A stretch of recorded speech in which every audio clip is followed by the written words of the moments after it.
බෞද්ධ දර්ශනය කියන්නේ මොකක්ද? කරුණාව, දයාව, මෛත්‍රිය. මට දන්නේ. දැන් කො තුනෙන් තමයි හදන බැල තියෙන්නේ. ඒක විශ්ව නීතිය. ලෝකෙටම බෞද්ධ දර්ශනය ලබා දෙන්න තියෙන විශේෂ විදියට අරකයි. මේකද දිනපතා පුන බෞද්ධ රටක් බෞද්ධ කියලා කියාගෙන ඉන්න මේ නායකයෝ ලෝකෙට දෙන ආදර්ශ පුරාණි. ඉතින් සැබෑ බෞද්ධ ජනතාව, සහෝදර ජනතාව, සැබෑ සිංහල බෞද්ධ ජනතාව මේ අපරාධ විරුද්ධව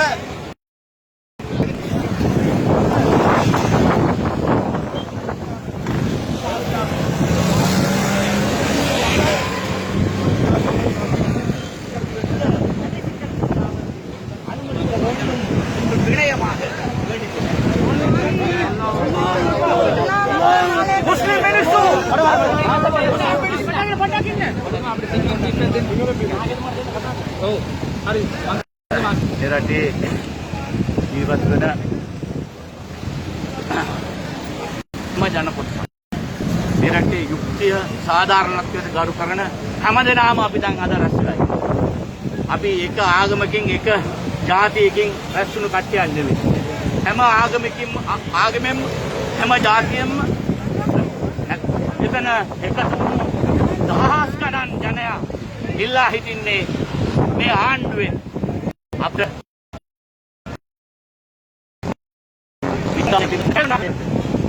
අගමැතිතුමා පාර්ලිමේන්තුවේ ලබා දුන්නු පොරොන්දුවට පවා පිටුපාන ආණ්ඩුවක් අපිට.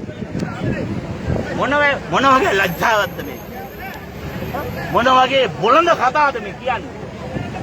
මේ අද එන පාකිස්තාන් අගමැතිතුමාට මේ රටේ මන්ත්‍රීවරුන් විශේෂයෙන්ම මහජන ඡන්දයෙන් පත්වෙච්ච හැම පක්ෂයේ මේ පාර්ලිමේන්තු නියෝජනය කරන පක්ෂවල කීපයක පාර්ලිමේන්තු මන්ත්‍රීවරුන් මුස්ලිම් මන්ත්‍රීවරුන් අපි එකතු වෙලා ඉල්ලීමක් කළා.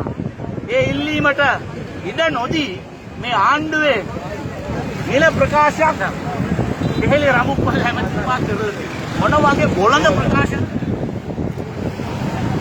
නිසබයි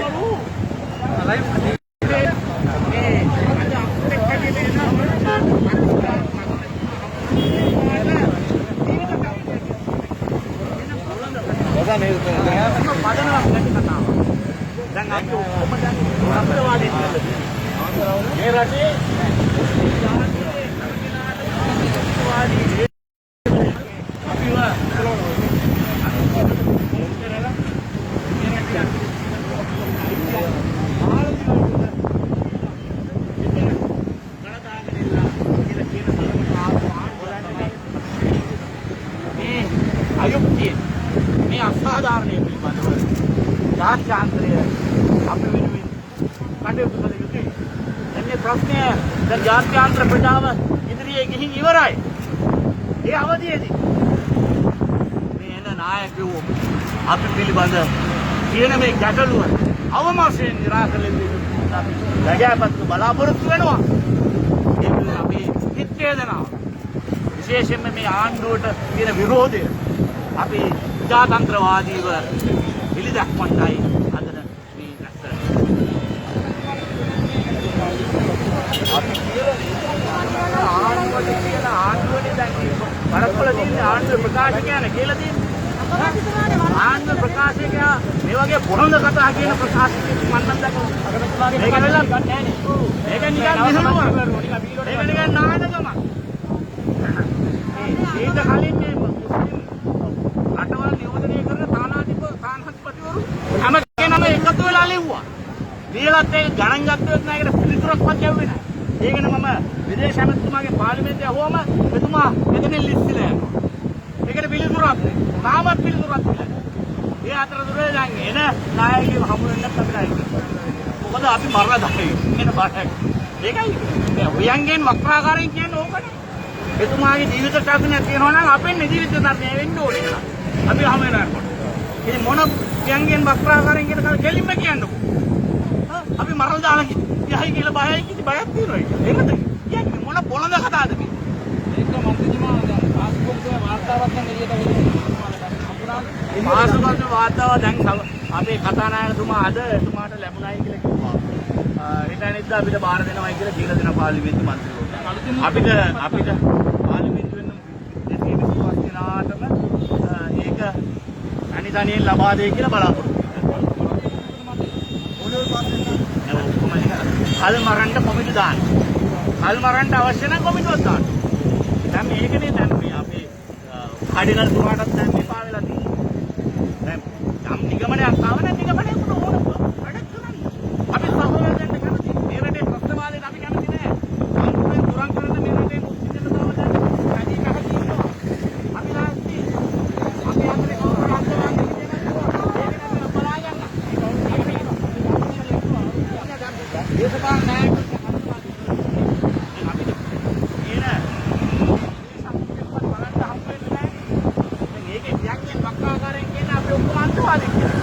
මොන බොළඳ කතාවද? ඒකයි අපි අහන්නේ.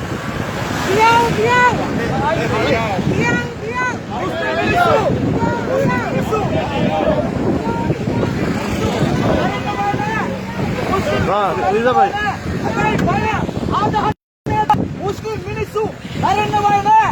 හැබැයි බය පුච්චනවද? ඇයි? ඇයි ඒ? මොකද හේතුව මේ විශේෂඥ කමිටුවේ නිර්දේශ ක්‍රියාත්මක කරන්නේ නැහැ. ඇයි අපි යන්නේ ක්‍රියාත්මක කරන්නේ නැත්තේ? මොකද මේ විමල් වීරවංශලා දන්නවා ආණ්ඩුව ෆේල් කියලා. සර් ෆේල් කියලා. අද මුළු ලෝකෙම කියලා දිනනවා. ලෝක සෞඛ්‍ය සංවිධානය කියලා දිනනවා. භූමදානය කරන්න පුළුවන් කියලා රටේ. මොකද ඒගොල්ලන්ට භූමදානය කරන්න දැන් නැත්තම්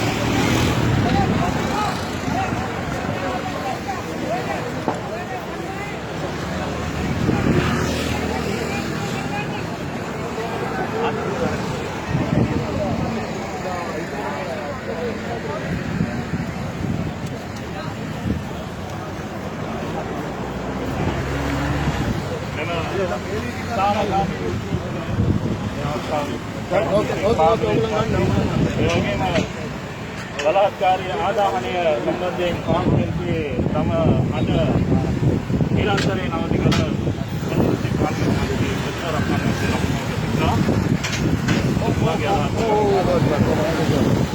අපි විශේෂයෙන්ම මෙතනට පැමිණියේ අපි දන්නවා අවුරුද්දකට ආසන්න කාලයක් තිස්සේ මේ රටේ සංවිධානයේද ආදානයට විවාදයක්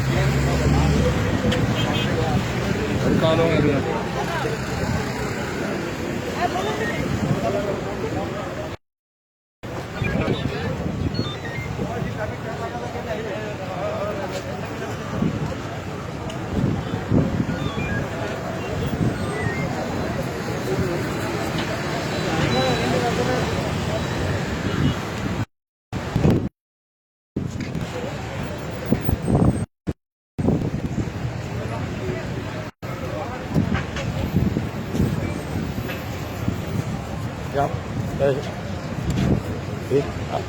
பேர் இருக்காங்க லைவ்ல. பேசுது அங்கே கொடுக்கா.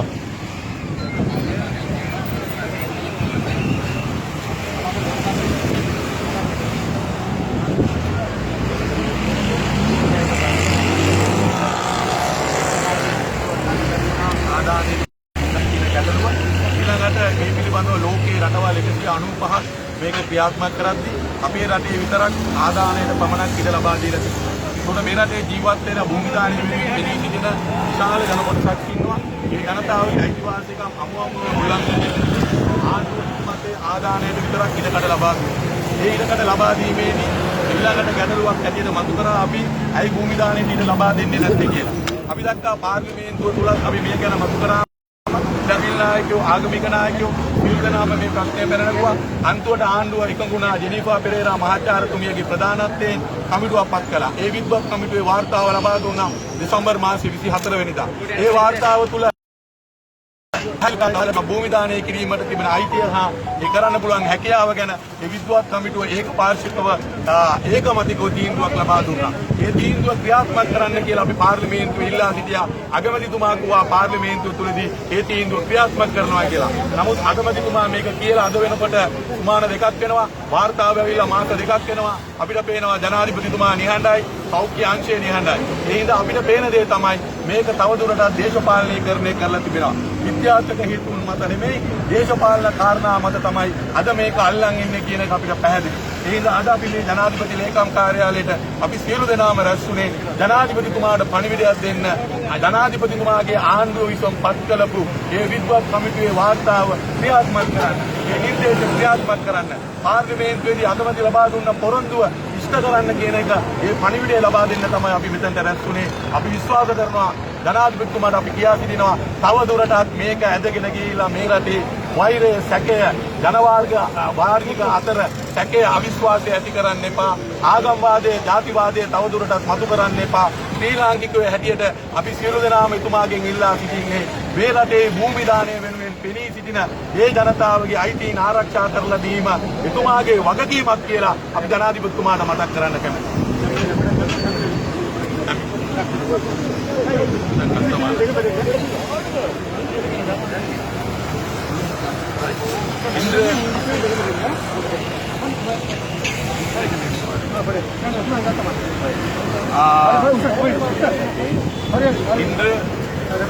இன்று நாங்கள் ஜனாதிபதி உடைய காரியாலயம் முன்னான இந்த ஆர்ப்பாட்டத்தை நாங்கள் நடத்தி கொண்டிருக்கிற முக்கியமான விடயம் என்னென்றால் இந்த நாட்டில் ஜனாதாக்களே இருக்கிறத பற்றியும் அடக்கிறத பற்றியும் ஒரு வருட காலம் ஒரு விவாதம் நடந்து கொண்டிருந்தது. அந்த விவாதம் படி அரசாங்கம் எல்லாருக்கும் தெரிந்த விடயம்தான் அவர்கள் இந்த கோவிட்-19 மரணங்கள் விழுந்தால் அதை எரிக்கிறதுக்கு மட்டும்தான் அவர்கள் அனுமதியை வழங்கினர். எனவே நாங்கள் தொடர்ந்து பாராளுமன்றத்தில் வெளியிலே பல போராட்டங்கள் நடத்தினால் பாராளுமன்றத்திலே அன்று எங்களுடைய பிரதமர் அவர்கள் ஒரு வாக்குறுதியை கொடுத்தார். அவர் ஒரு எக்ஸ்பர்ட் கமிட்டியை நியமித்தார். மகாச்சாரிய ப்ரொஃபசர் ஜெனீஃபா பெரேராவுடைய தலைமையின் கீழ் அந்த எக்ஸ்பர்ட் கமிட்டியுடைய அவர்கள் கொடுத்த ரிப்போர்ட்டின் படி இந்த நாட்டிலே ஜனாதா அடக்கம் செய்யறதுக்கு 7 மணி அவர்கள் அனுமதி வழங்கி இருக்கிறார்கள். எனவே நாங்கள் பாராளுமன்றத்திலே பிரதமர் அவர்களிடம் கேட்டேன், இப்போது நீங்கள் இந்த ரிப்போர்ட்டை ஏற்றுக்கொள்கிறதா? அவர் சொன்னார், இந்த ரிப்போர்ட்டை நான் ஏற்றுக்கொள்றேன், ஜனாதா அடக்கம் செய்யறதுக்கு நான் இடம் கொடுப்பேன் என்று. ஆனால் இப்போது 2 கிழமை ஆகிவிட்டது.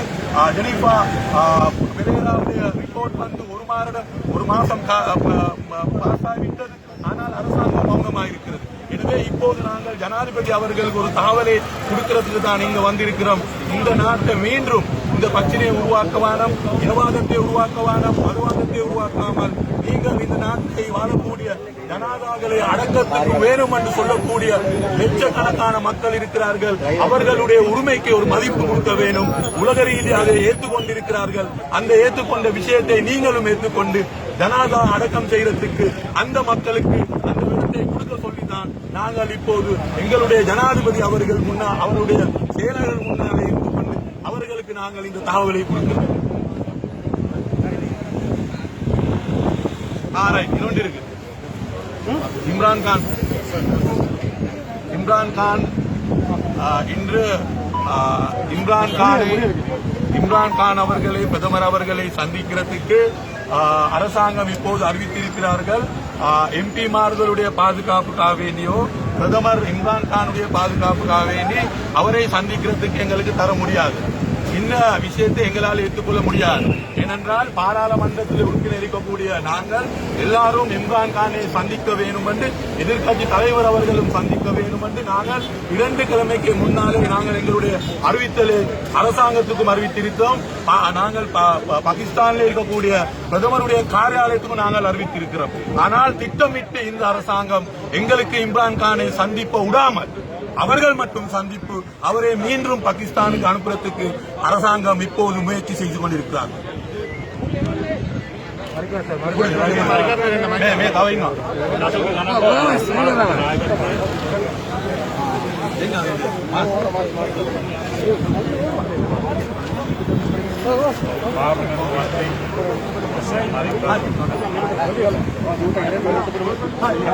අත්වශයෙන්ම මේ රජයේ ඉන්න ගොඩවැද්දෝ කොවිඩ් ආපු මුල් කාලේ ඒගොල්ලන්ට තුනතර ගන්න තියෙච්ච අතිත් ආසාව හින්දා විශේෂඥ වෛද්‍යවරුන්ව උපදෙස් ගන්න නැතුව තමන්ගේ තනි වමනාවට තමයි මේ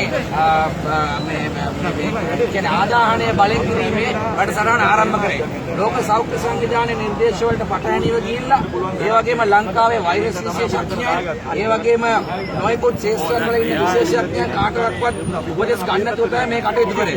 දැන් මේ තුනෙන් දෙක ගත්තායින් පස්සේ ගම්මට්ටමෙන් බිම්මට්ටමෙන් ජාතිවාදය අන්තවාදය උදුදුවන් ඉදුදුන්නායින් පස්සේ දැන් මේ අන්තවාදී පක්කඩි හොර ආණ්ඩුවට මේක පාලනය කරගන්න බැරිලා තියෙනවා. දැන් ආචාර්ය ජෙනිෆර් පෙරේරා මැතිණිය ප්‍රමුඛ වෛරස් විශේෂඥයින් 9 දෙනෙක්ගේ කණ්ඩායමක් පත් කරලා දෙසැම්බර් මාසයේ 24 වෙනිදා වාර්තාව දුන්නා. මේ වාර්තාව හැංගුවා.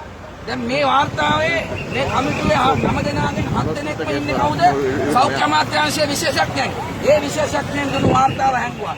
ඊට පස්සේ මම පාර්ලිමේන්තුවේදී ඇහුවා ගරු අගමැතිතුමාගෙන් විශේෂඥ වෛද්‍ය සුදර්ශනී ප්‍රනාන්දුපුල්ලේ මැතිණිය කිව්වා ජලයෙන් කොවිඩ් යන්නේ නැහැ කියලා. මේක තමයි මුල ඉඳලා අපි කිව්වේ. එහෙනම් කොරෝනා හැදිලා මේ නානායගේ වතුර ටික කොහාටද යන්නේ? ඒ අයගේ මල මුත්‍ර ටික කොහාටද යන්නේ? ඉතින් ඒ නිසා ජලයෙන් බෝ වෙන රෝගයක් තමයි කොලරාව. කොලරාව වැනි රෝගවලදීවත් භූම දාණය කරන්න ඉඩ දුන්නා, බලෙන් ආදාහනය කරන. ඒ නිසා මේ අන්තවාදී ආණ්ඩුව, ජාතිවාදී ආණ්ඩුව ගත්තු වැරදි තීරණය නිවැරදි කරන්න පුළුවන් කියලා තමයි අගමැතිතුමාට කිව්වේ. ඊට පස්සේ මොකද වුනේ? අගමැතිතුමාගේ තීරණයට ගරු කිරීමක් නැහැ. අගමැතිතුමාගේ තීරණය අපි කියන්නේ මොකද්ද? අපි කියන දේ අහුම්කම් දෙන්න එපා. මේක මුස්ලිම්ලාට විතරක් නෙමෙයි අපි ඉල්ලන්නේ.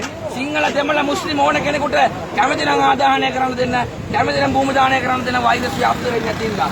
වෛරස් ව්‍යාප්ත වෙනවා නම් 0.01ක්වත් අපි වෛද්‍ය විද්‍යාවට පටහැනිව අපි ඉල්ලන්නේ. මිත්‍යාව පදනම් වෙච්ච අන්තවාදී ආණ්ඩුවෙන් අපි ඉල්ලීමක් කරනවා. අගමැතිතුමා තමුන්නාන්සලා මහින්ද සුලං ගෙල්ලිලා අගමැතිතුමාගේ කරපිටින් තමයි ආණ්ඩුවට ආවේ. ඒ නිසා අඩුම තරමෙන් මේ මිනිස්සුන්ට ගරු කරලා මේක අපිට ලබා දෙන්න ශ්‍රී ලංකා ජනතාවට මුස්ලිම්ලාට විතර නෙමෙයි. ඒක පැහැදිලිව කියන්න ඕන. මුස්ලිම්ලාට විතර නෙමෙයි, සිංහලයට අටපිරිකර දීලා පාංශු කුල දෙන්න අවස්ථාව ලබා දෙන්න කියලා අපි ඉල්ලීමක් කරනවා.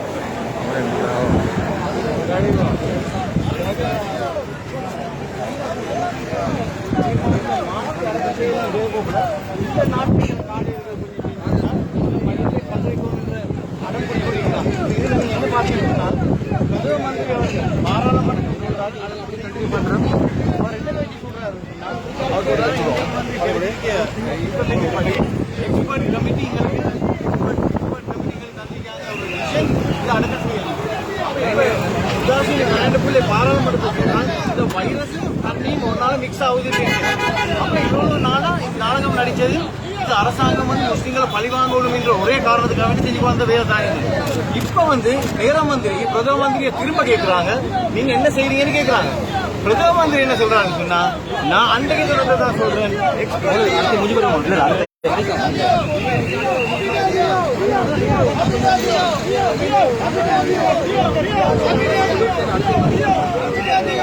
சேர்த்து கவர்மெண்ட் எடுத்தா இது அவரை சார் விட்டுவிட்டு ஆள் ஆன்லைன் கடைசி வெளியில் மையத்தை ஜனாதை பெட்டியெல்லாம் கொண்டாந்து விரட்டிட்டோம் போயிடுச்சு இப்பெல்லாம் எனக்கு இந்த பக்கம் இறக்கி இறந்தாங்க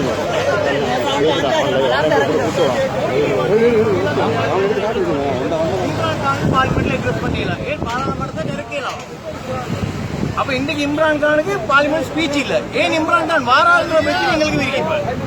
ஏன் இப்படி கேவலப்படுத்தணும்? முஸ்லிம்களை கேவலப்படுத்துறது எவ்வளவு இம்ரான் கான். அப்ப இம்ரான் கானை கொண்டு சைனா போடுறாங்க என்னதுக்கு சொன்னா முஸ்லிம் நாடுக்கு இன்வெஸ்ட் பண்ணுது. ஒரு முஸ்லிம் நாடு சப்போர்ட்டும் ஸ்ரீலங்கா கிடைக்காது. அப்ப சொல்றாங்க என்னன்னா நாங்க சைனாவை ரஷ்யாவை வச்சு வீட்டோ பண்ணுங்கடா இல்லாட்டி எடுத்து போட்டு குடிங்கோங்க, எங்களுக்கு பிரச்சனை இல்லை, எங்களோட போராட்டம் தொடரும். அது இன்னைக்கு யாருக்காக வேண்டி நாங்க விட்டு கொடுக்க போறது இல்லை. எங்களோட உயிர் போனாலும் கவலை, இந்த போராட்டத்தை நாங்க முன்னெடுத்து போவோம்.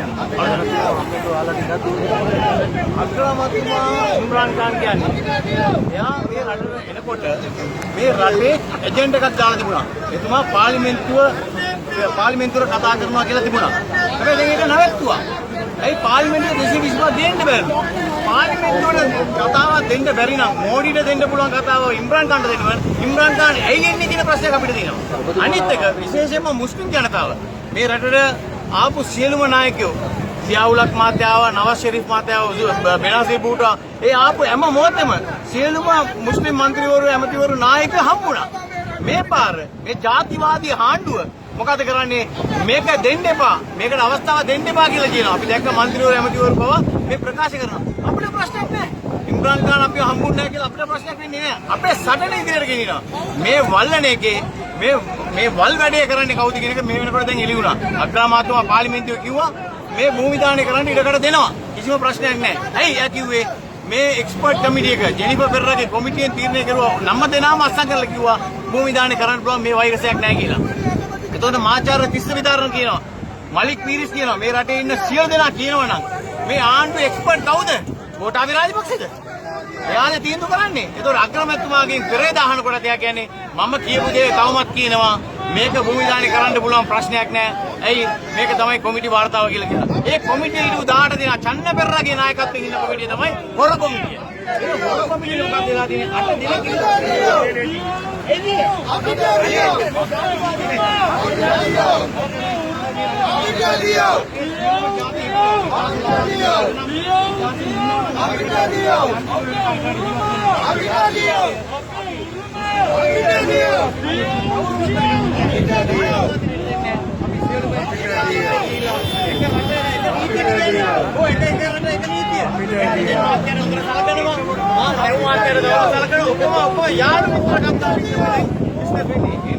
මේ රටේ ඔපිනියන් මොකද්ද? රටේ ඕනේ මොකද්ද කියලා අඳුරන්නේ නැතුව වැඩ කරනවා කියන එක තමයි අපිට කියන්නේ.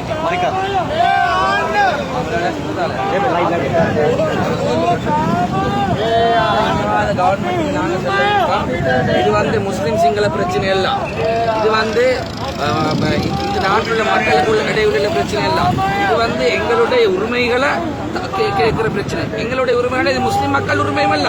சிங்கள மக்கள், தமிழ் மக்கள், முஸ்லிம் மக்கள் எல்லா மக்களுக்கும் அவங்க விருப்பம் என்றால் அந்த பெரியல் பண்ணா அது கொடுக்கணும். வேண்டி கேட்டா இந்த வைரஸ் தண்ணியாலேயோ வேறொன்றாலே பரப்பல குளரா வந்த டைமே மையம் அடக்கப்பட்ட மக்கள் தலையில போட்டு 3-2 எடுக்கிறது தான் இது செஞ்ச. ஆகவே நாங்க ஒன்று சொல்றோம். இப்போ வந்து ப்ரொஃபசர் ஜெனிஃபர் பெரேராவோட எக்ஸ்பர்ட் கமிட்டியால கிளியரா சொல்லிருக்கு. அவங்க சொல்லிருக்கேன்னா 24 மணி நேரத்துக்குள்ள அடக்கம் செய்யணும். அதே நேரம் எம்பாம் பண்ணலாம், வீட்டுக்கு கொண்டு வரலாம், 5 நிமிஷம் மார்க்க வழக்கு அடக்கங்களுக்கு கொடுக்கிற அவ்வளவு சொல்லி ரெக்கமெண்ட் பண்ணதுக்கு பிறகுதான் நான் பாராளுமன்றத்தில் பிரதமர் மஹிந்த ராஜபக்ச கேட்டோன்னே அவர் சொன்னார் அனுமதிதாரண்டு. இது நாங்க அனுமதி கேட்ட முஸ்லிம் மக்களுக்கு மட்டுமல்ல, முஸ்லிம் மக்கள், தமிழ் மக்கள், சிங்கள மக்கள் எல்லா மக்களுக்கும் கேட்க. ஆகவே இதை முஸ்லிம் சிங்கள பிரச்சனை ஆக்கிறதுக்கு நாங்க தயார் இல்ல. அதே நேரம் பிரதமருடைய வாக்குக்கு மதிக்காம இந்த எல்லாரும் உழைக்கணும். இந்த கவர்மெண்ட்ல நிக்கிறவங்க மஹிந்த சுலங்கை கொண்டு வந்து இந்த பிரதமருடைய ஆதரவால தான் இந்த எல்லாரும் பாராளுமன்றத்துக்கு வந்து கோட்டாபய ராஜபக்ச ஜனாதிபதியாக பிரதமரான. ஆகவே நீங்கள் எங்களை மதிக்க வேணாம், இந்த நாட்டு மக்கள் மதிக்க வேணாம். உங்களுடைய தலைவர் பிரதமரை மதிச்சு அவரோட வசனத்தை காப்பாற்ற சொல்லி நாங்க கேட்கிறோம். சந்திக்கிறதுக்கு டைம் தரல. சந்திக்கிறதுக்கு நான் டைம்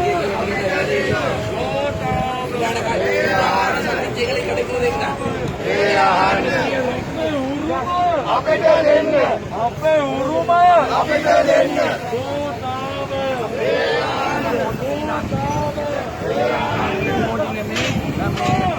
කවුරුහත් අපේ කොළඹලා වැඩක් නැහැ. අපිට මේ රටේ ජනතාවගේ ශ්‍රී ලංකා ප්‍රතිනිධිත්ව ජීවත් කරන ජනතාවගේ සිංහල වේවා දෙමළ වේවා මුස්ලිම් වේවා අයිතිය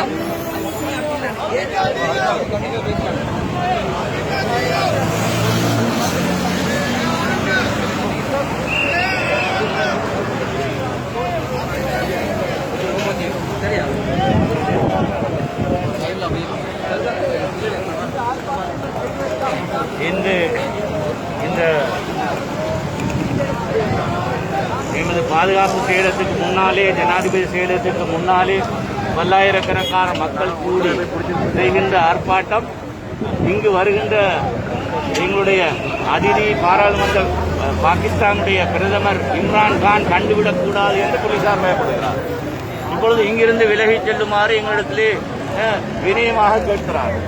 ஏனென்றால் வருகின்ற பாகிஸ்தானிய பிரதமருக்கு உயிராபத்து இருக்கிறதா, அச்சுறுத்தல் இருக்கிறதா, நாங்கள் இந்த ஆர்ப்பாட்டம் செய்து கொண்டிருந்தால் அதற்குள்ளாலே புகுந்து அவருக்கு ஆபத்து வந்து விடுமாம் என்று இந்த போலி காரணங்களுக்காக இந்த நியாயபூர்வமான ஆர்ப்பாட்டத்தையும் கலைப்பதற்கு இந்து போலீசார் தயாராகிவிட்டார்.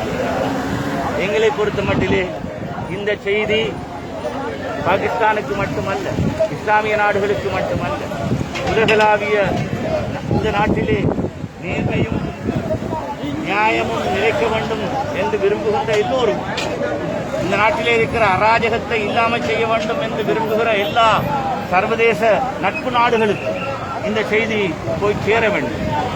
இன்று எங்களுக்கு இணைக்கப்பட்டிருக்கின்ற அநீதி சாமானியமான சாதாரண விஷயத்தை எந்த விதமான விஞ்ஞான காரணங்களும் இல்லாமல் வேண்டும் என்று இழுத்தடுப்பு செய்து முஸ்லிம்களுக்கு மேல் வெறுப்பூட்டுகின்ற பேச்சை நம்பித்தான் தங்களுடைய ஆட்சியை நடத்தலாம் என்றிருக்கிற ஒரு மிக மோசமான கீழ்த்தரமான அராஜக ஆட்சியாளர்களை இது சம்பந்தமாக அவர்களுடைய இந்த கண்மூடித்தனமான நடவடிக்கையை கைவிடுமாறு இந்த இறுதி கட்டத்திலாவது அவர்களிடத்திலே வினயமாக வேண்டுவதற்குத்தான் நாங்கள் இன்று கூறுகிறோம். இதையும் கண்டு சகித்துக் கொள்ள முடியாமல் போலி காரணங்களுக்காக எங்களை இங்கிருந்து அகன்று செல்லுமாறு வற்புறுத்திக் கொண்டிருக்கிறார். இது என்ன அப்பட்டமான அபாண்டமான அர்த்தமில்லாத ஒரு நடவடிக்கை! தங்களுடைய நாட்டிலே வாழுகின்ற ஒரு சிறுபான்மை இனத்தை தொடர்ந்தும் மிக மோசமாக துன்புறுத்திக் கொண்டு அதன் மூலம் எங்களுடைய ஆட்சி நீடிக்கும் என்று இவர்கள் நம்பியிருந்தால் அந்த நம்பிக்கை இனிமேல் பலிக்க மாட்டாது. இந்த போராட்டம் இந்த நாட்டிலே இருக்கிற சகல இன மக்களும் இந்த அரசாங்கத்தின் போலி காரணங்களை பார்த்து அவர்களே கேலி சிரிப்பு சிரிக்கிறார்கள். இன்று ஒவ்வொரு பத்திரிகையும் கேலி சித்திரம் வரைந்து கொண்டிருக்கிறார். ஜனாதிபதியையும் பிரதமரையும் අපි ඉල්ලන දෙන්නේ කියලා අපි ගල් ජනාධිපති ඉම්රාන් ખાન මහත්මයාගේ අපි ඉල්ලීම කරනවා. අපේ ලැජ්ජා වෙනවා. අපේ ජාතිය ඉතාම නිඳ යන්නේ නැහැ. අගමැතිතුමා පාර්ලිමේන්තුවේ අපි විචාර කරන්න ඉඩ දෙන්නේ කියලා.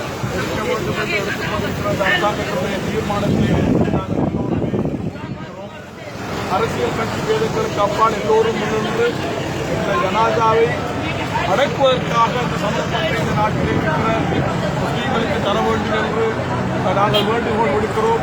அது மாத்திரமல்ல, இந்த செய்தி உலக நாடுகளுக்கும் செய்தி செல்ல வேண்டும் என்பதற்காகத்தான் இன்றைய தினம் நாங்கள் வருகை தந்திருக்கிறோம்.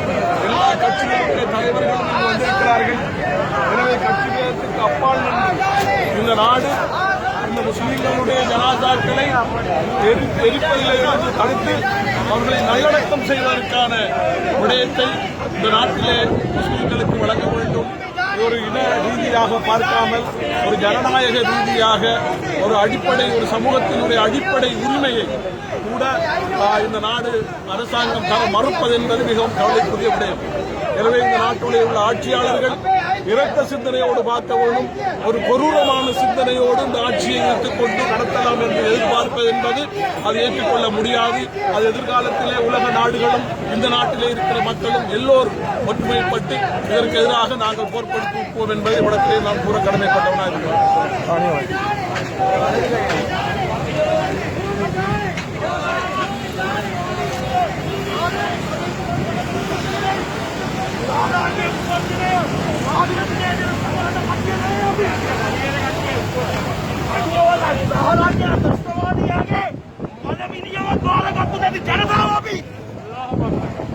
ඕකේ මොනමිනියත් අපි බාරගත්තද? එවන් ජනතාවට මේ කොටි දේශපාලන අරමුණක් ඔස්සේ අලි ගැනීම කොහොමද කරන්නේ? මේ අයිතිය අපිට ලබා දෙන්න.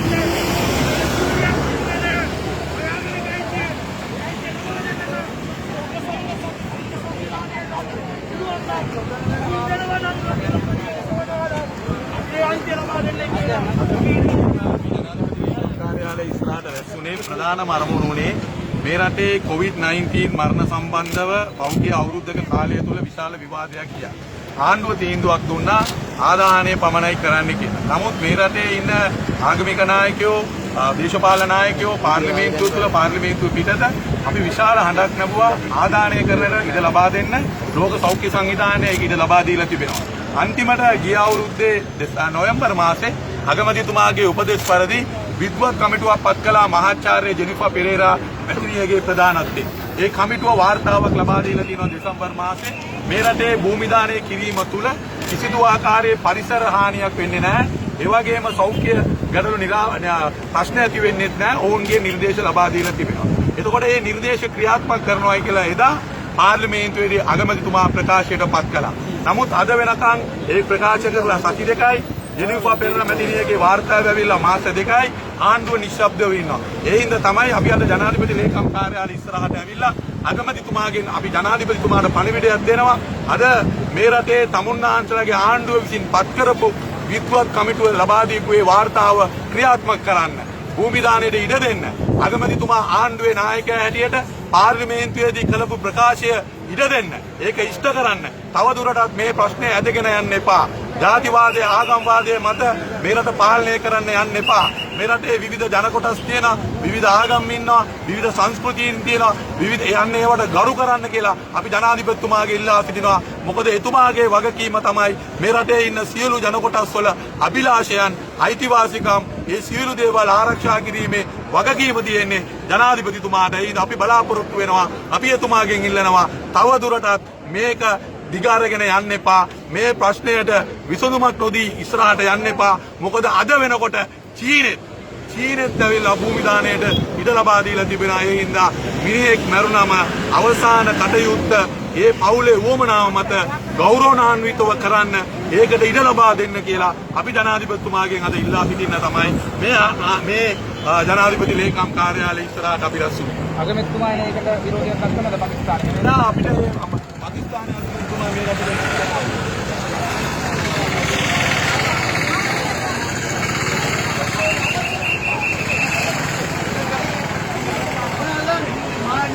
ஜனாதிபதியுடைய செயலுக்கு பின்னால் வந்திருக்கு என்று நாங்கள் இங்கே வெளிப்படுத்துகிறோம். எனவே எங்களுடைய கோரிக்கை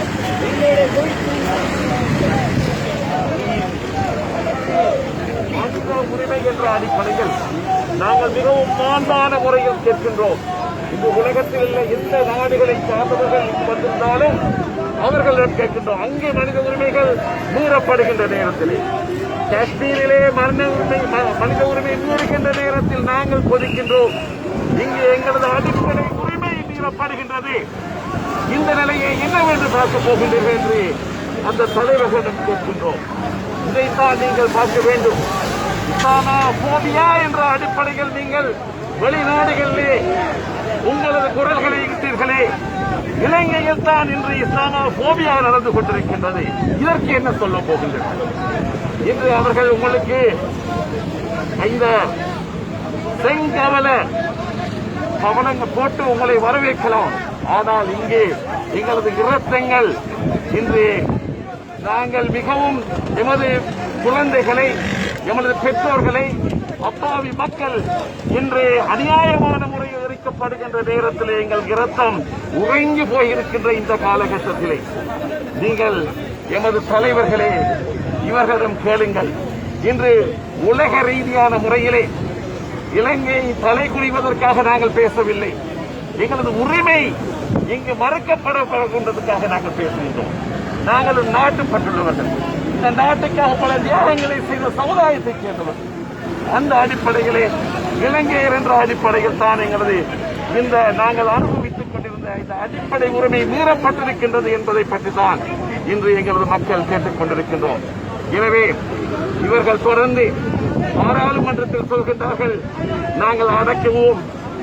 அங்கே ஒவ்வொரு இடத்திலும் சொல்கின்றார்கள். இன்று எல்லா விஞ்ஞான ரீதியான ஆராய்ச்சிகளும் அடக்கலாம், இதன் மூலமாக இந்த பாதிப்பை ஏற்படாது என்று சொன்ன போதிலும் மீண்டும் மீண்டும் அரசியல் காரணத்துக்காக எமது மக்களை துன்பப்படுத்தப்பட்டு இன்று மிகவும் மோசமான இந்த போஸ்ட் கிரிமேஷனை செய்து கொண்டிருக்கின்றார்கள்.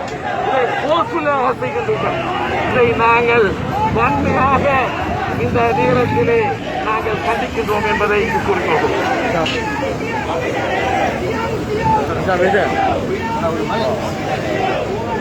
அஸ்ஸலாமு அலைக்கும் வரஹ்மத்துல்லாஹி வபரகாத்துஹு.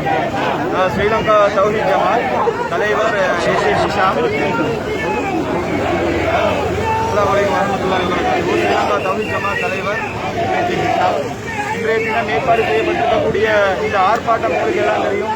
கோவிட்-19 காரணமாக மரணிக்கக்கூடியவருடைய ஜனாதாவை பலவந்தமாக தகனம் செய்வதற்கு எதிராகத்தான் இன்றைய தினம் இந்த ஆர்ப்பாட்டம் ஏற்பாடு செய்யப்பட்டிருக்கிறது.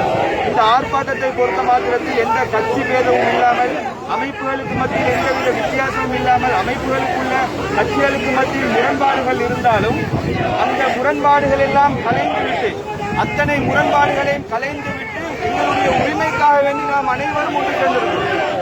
அப்ப நீங்க பாத்தீங்கன்னு சொன்னா ஒவ்வொரு நாடுகள்ல கிட்டத்தட்ட 100க்கும் மேற்பட்ட நாடுகள்ல கோவிட்-19 மரணிக்கக்கூடியவருடைய ஜனாசாவை அடக்கம் செய்வதற்குரிய அனுமதி வழங்கப்பட்டிருக்கு. இலங்கையில மாத்திரம் ஜனாசாக்களை அடக்கம் செய்யாமல் பலவந்தமாக எரிக்கிறார்கள் என்று சொன்னால் எந்தவித காரணமும் கிடையாது. முழுக்க முழுக்க இனவாதத்துக்காக வேண்டி முஸ்லிம்களை பழிவாங்க வேண்டும், சிறுபான்மை மக்களை பழிவாங்க வேண்டும் என்ற ஒரே நோக்கம் தானே தவிர வேற எந்தவித விஞ்ஞான பூர்வமான ஒரு காரணம் கூட கிடையாது. கடைசியாக கிட்டத்தட்ட 1 வருட காலங்களா இந்த கதையை வச்சு ஓடிட்டு இருந்தாங்க. என்ன, தண்ணீரால கோவிட் இந்த வைரஸ் பரவ வாய்ப்பு இருக்கிறது, அதனால அடக்கம் செய்யறதுக்கு அனுமதி தர முடியாது, அதனாலதான் நெருக்கிறோம் என்ற படத்தில் இந்த காரணத்தை சொல்லி கிட்டத்தட்ட 1 வருட காலங்கள் ஓட்டி விட்டார்கள். பச்சை குழந்தைகளை எரித்து விட்டார்கள். இப்ப கடைசியாக நிபுணர் குழு போட்டு அந்த நிபுணர் குழுவுக்கு பின்னாடி இருந்து இந்த அரசாங்கம் ஒழிந்து கொண்டு முஸ்லீம்களுடைய ஜனாசாக்களை அடக்கம் செய்யறதுக்கு அனுமதி வழங்காமல் ஒழிந்து கொண்டிருக்கிறார்கள். கடைசியாக நிபுணர் குழு என்ன சொல்லிட்டாங்க, இது சயின்டிபிக்கலா எந்த பிரச்சனையும் கிடையாது, தாராளமாக ஜனாசாக்களை அடக்கம் செய்யவும் முடியும், விருப்பப்பட்டது சொன்னா எரிக்கவும் முடியும் என்று சொல்லி தன்னுடைய அறிக்கையை பாராளுமன்றத்தில் அடக்கம் செய்வதற்கு அனுமதி கொடுப்போம் என்று வாக்குறுதி வழங்கினார். ஆனால் இப்ப சொல்லி 2 வாரம் தான் எந்தவித தகவலும் சொல்றாரு. அதுக்கு இன்னொருத்தர் விளக்கம் சொல்றாங்க. இல்ல, அவர் அந்த நோக்கத்தை சொல்லல, அதை சொல்லல, இதை சொல்லலன்னு சொல்லி உலகத்திலேயே இந்த அளவுக்கு வாக்கு மீறக்கூடிய ஒரு அரசியல் அரசாங்கம் இருக்க முடியும் சொன்னா அது இலங்கை அரசாங்கமாகத்தான் இருக்க முடியும். கொஞ்ச நாளைக்கு முன்னாடி அனுமதி வழங்க போறோம்னு சொன்னாரு, அதுக்கு முன்னாடி இல்ல. கடைசியா பார்லிமெண்ட்ல பிரைம் மினிஸ்டர் பேசியிருக்காரு, அதுவும் அனுமதி இல்ல. அப்ப பிரைம் மினிஸ்டருடைய பேச்சுக்கே மரியாதை இல்லாத விதத்துலதான் இலங்கை அரசாங்கம் நடந்து கொண்டிருக்கிறது என்று சொன்னால் எங்களுடைய உரிமை மிகப்பெரிய ஒரு கேள்விக்குறியா இருக்கிறது, மிகப்பெரிய கேள்விக்குறி. பச்சை புள்ளோடு பாக்குறாங்க, 20 நாள் குழந்தை மௌத்தா போனாங்க, அதே அடித்தார்கள். இப்படி கிட்டத்தட்ட 500 இந்த மரணங்கள் 500 நெருங்குகிறது. அப்படி இருந்து இதுவரைக்கும் அனுமதி இல்லாம பலவந்தமாக எரிக்கக்கூடிய செயல்பாட்டை கண்டித்துத்தான் இன்றைய இந்த ஆர்ப்பாட்டம் ஏற்பாடு செய்யப்பட்டிருக்கிறது. இந்த எல்லா விதமான எல்லா அமைப்பு சார்ந்தவர்களும் பாரபட்சம் இல்லாமல் கலந்து கொண்டு தங்களுடைய எதிர்ப்பை தெரிவிக்கிறார்கள். இது நம் இதன் மூலம் வைக்கக்கூடிய முக்கியமான கோரிக்கை, முஸ்லீம்களுடைய ஜனாசாக்களை எங்களுடைய மத பிரகாரம், அடிப்படை உரிமை பிரகாரம் எங்களுக்கு அடக்கம் செய்வதற்கு அனுமதி வழங்க வேண்டும். அதுக்கு என்னென்ன சட்டங்களை போடுறீங்களோ அதுக்கு கட்டுப்பட்டு அடக்குவதற்கு நாங்கள் தயார். எல்லா விதத்திலும் அதுக்குரிய ஒலிம்பியஸ் தேவையா அதுக்கு ஏற்பாடு நாங்கள் செய்கிறோம். எல்லா விதமான ஏற்பாடையும் எங்களுக்கு செய்வதற்கு தயார். அதற்குரிய அனுமதியை வாயால வாக்குறுதி சொல்வதை நிறுத்திவிட்டு கெசட் பாஸ் பண்ணணும். அவசரமா கெசட் பாஸ் பண்ணி எப்படி பார்லிமெண்ட்ல பிரைம் மினிஸ்டர் வாக்குறுதி வழங்கினாரோ அந்த வாக்குறுதி கெசட்டாக பாஸ் செய்யப்பட்டு அவசரமாக முஸ்லீம்களுடைய உரிமை வழங்கப்பட வேண்டும் என்ற கோரிக்கையை ஸ்ரீலங்கா தௌஹீத் ஜமாத் சார்பாகவும் இந்த ஆர்ப்பாட்டம் வழியாக நாங்கள் தெரிவித்துக் கொள்கிறோம் என்ற தகவலை கூறிக்கொள்கிறோம்.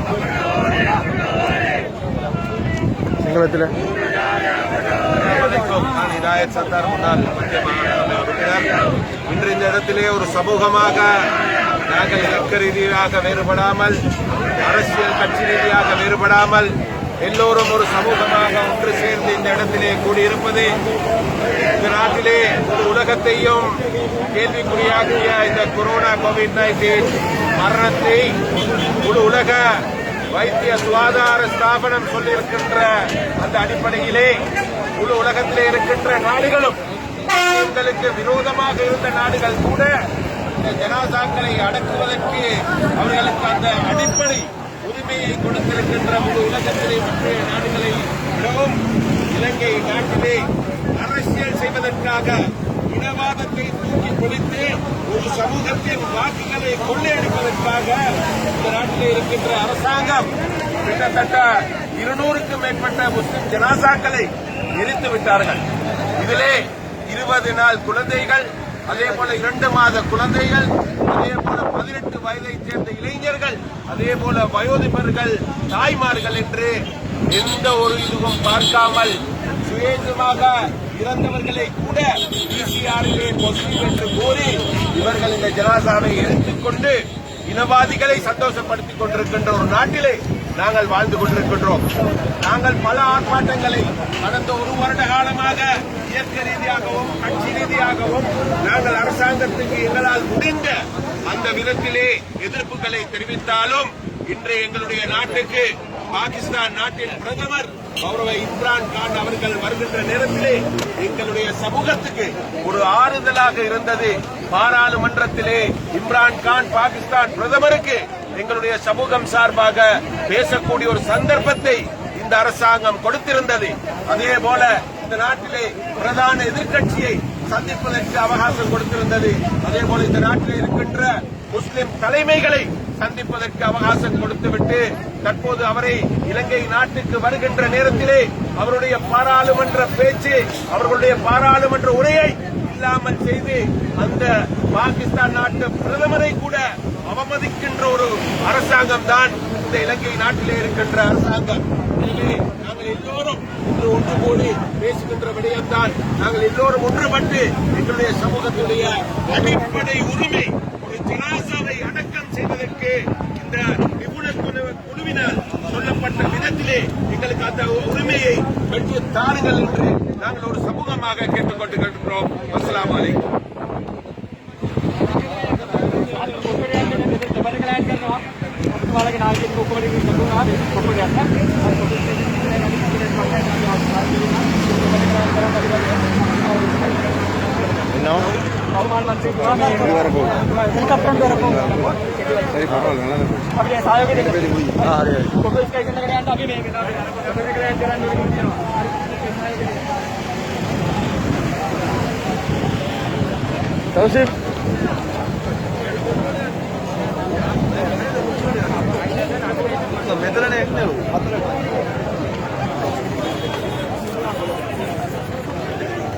මේව දාන්න එපා. මොකටද කියලා? තමයි කලකට බෝතල් ගන්න අපේ කට්ටිය. එපා ඒවා දාන්න එපා. ඒක එක්කලා ගන්න.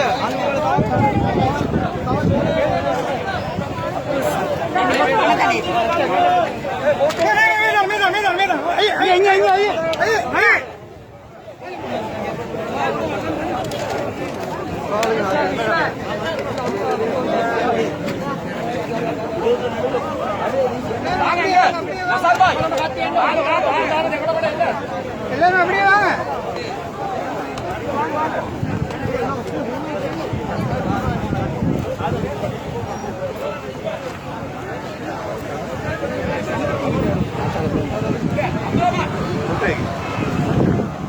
அப்துல் அப்துல் போயிட்டு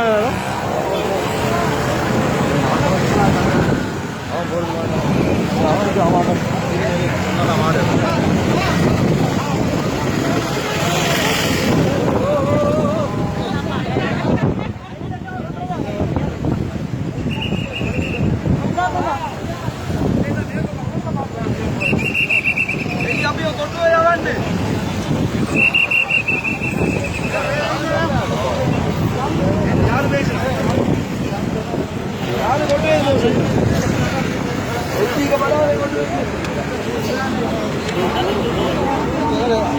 எல்லாம் போயிட்டாங்களே அதான் முன்னுக்கு அவனை போகிறது முன்னாடி அவனை போகிறது முன்னுக்கு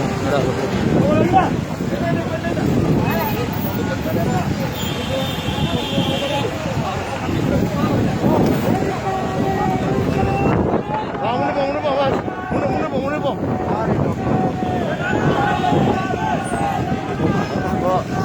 போயிட்டா முன்னுப்போம்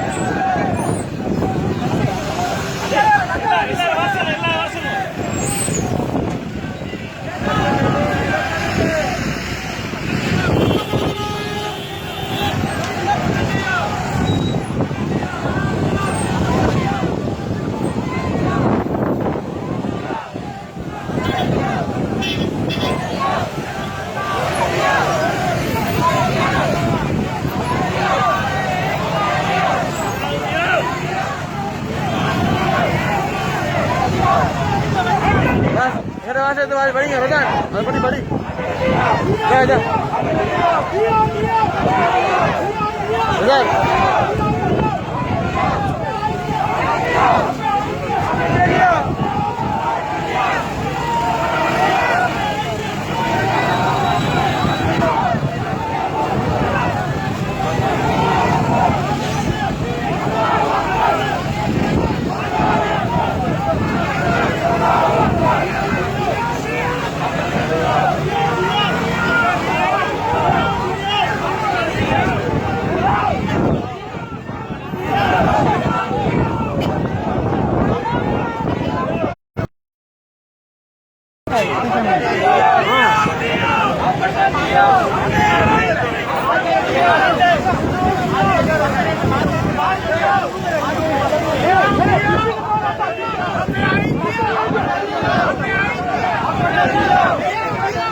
இந்த ஜனாசா எரிப்புக்கு எதிராக பிரதமர் அலுவலகத்துக்கு முன்பாக நடைபெற்ற முஸ்லிம்களுடைய மிகப்பெரிய ஆர்ப்பாட்டம் தற்போது இடமாற்றம் செய்யப்பட்டு கொழும்பு கோட்டை புகையிரத நிலையத்துக்கு மாற்றம் செய்யப்பட்டிருக்கின்றது.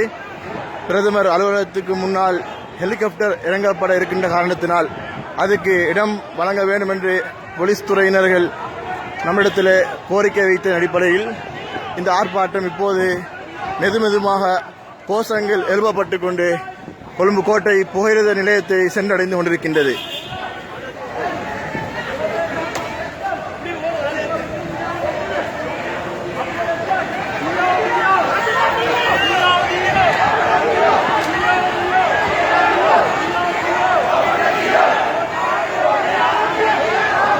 இந்த ஆர்ப்பாட்டத்தில் கொள்கைகள் வேறுபாடின்றி பல அமைப்புகள் கலந்து கொண்டிருக்கின்றார்கள்.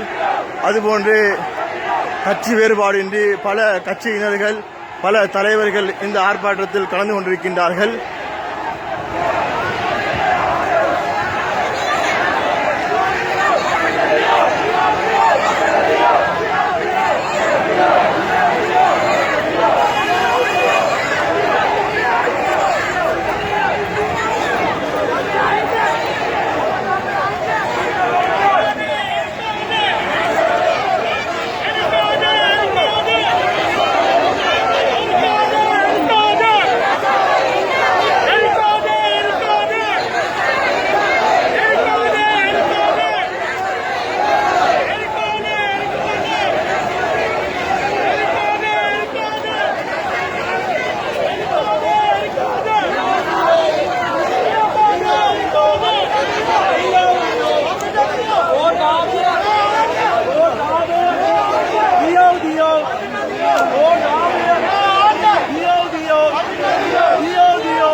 கோட்டை போகிற நிலையத்துக்கு எந்த வழியாக செல்வது என்று ஒரு சிறிய ஒரு கன்ஃபியூஸ்.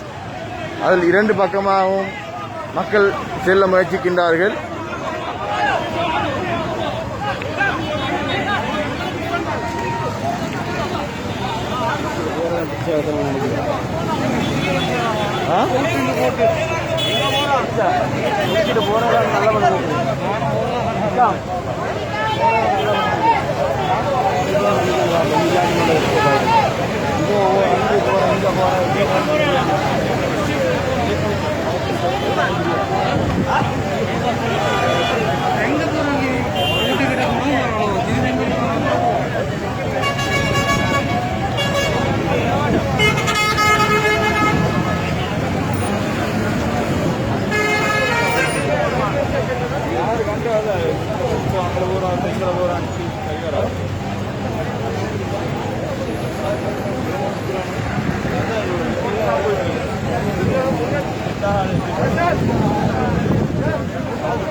அதான் குழப்பி விட்டாரு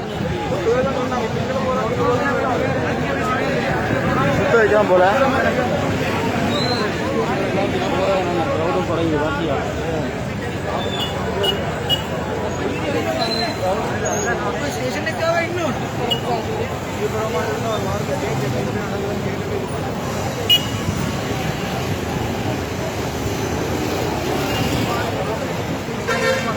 பார்க்கிறியா எங்க போறோம்? இது வந்து தேவையில்லை.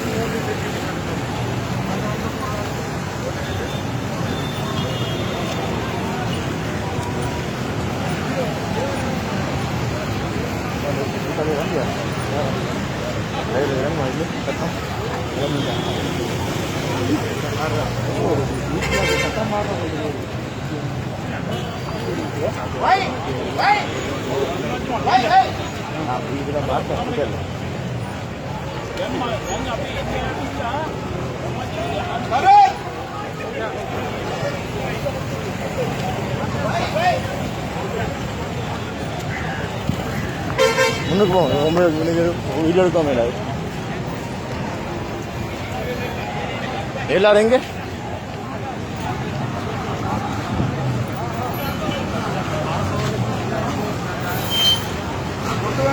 எங்களுக்கு தேவையான பேரு போறாங்க.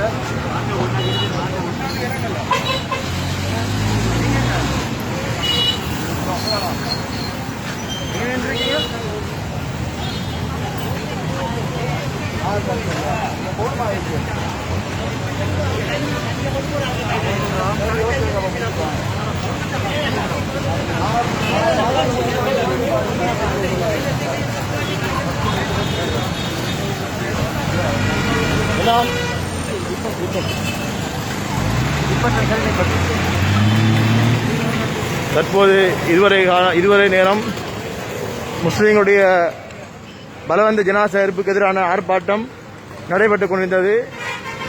இப்போது இந்த ஆர்ப்பாட்டத்தினுடைய முடிவுக்கு நாங்கள் வந்திருக்கின்றோம். இதோடு இந்த ஆர்ப்பாட்டத்தினுடைய நேரடி ஒளிபரப்பை முடித்துக் கொள்கிறோம்.